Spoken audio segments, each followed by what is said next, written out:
Madame André, la couturière, commence à me parler de sa sœur pendant la guerre à Angers. Sa sœur, qui avait 17 ans à ce moment-là. Et bien sûr, me dit Madame André, à 17 ans, on est encore un enfant. On ne se rend pas toujours compte de ce qu'on fait. Et elle me raconte ce qu'elle a fait, sa sœur. C'est un enfant. Un enfant avec un soldat allemand. Vous comprenez, monsieur Albert, me dit-elle. Qu'est-ce qu'elle savait de la guerre? Elle n'y comprenait rien à la guerre. Elle n'a même pas fait attention à la couleur de l'uniforme.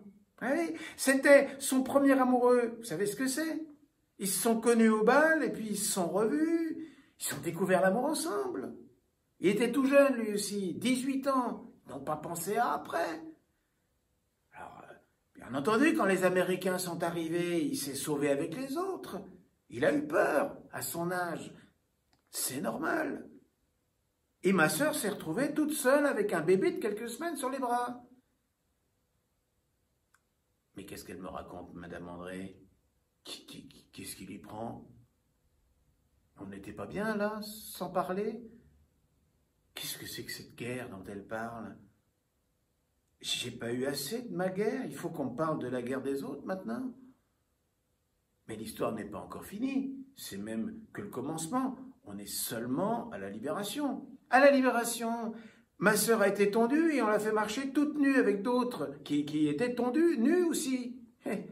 Et ma mère, qui courait derrière avec un manteau pour couvrir sa fille, malgré le cri des gens, pendant qu'à la maison, mon père était muet de chagrin et que moi, je tenais le bébé dans mes bras parce que j'avais peur pour lui. Le bébé du soldat allemand. Mon mari m'a dit qu'il ne voulait pas de ça dans la famille et il m'a quitté. On a divorcé et je suis venu à Paris.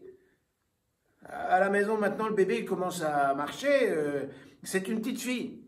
Mon père, lui, il est resté muet. Il a failli mourir de honte. Et alors, il n'est pas mort, son père. Et il y en a qui sont vraiment morts et pas qui ont failli mourir. Elle veut des noms de morts, Madame André? On peut commencer par l'atelier de couture. La femme et les filles de Charles, par exemple. Et toute la famille de Maurice aussi, celui qui justement lui a fait son manteau. Qu'elle demande à Bonjour Bonjour d'ouvrir sa valise, elle trouvera dedans toute une liste de morts.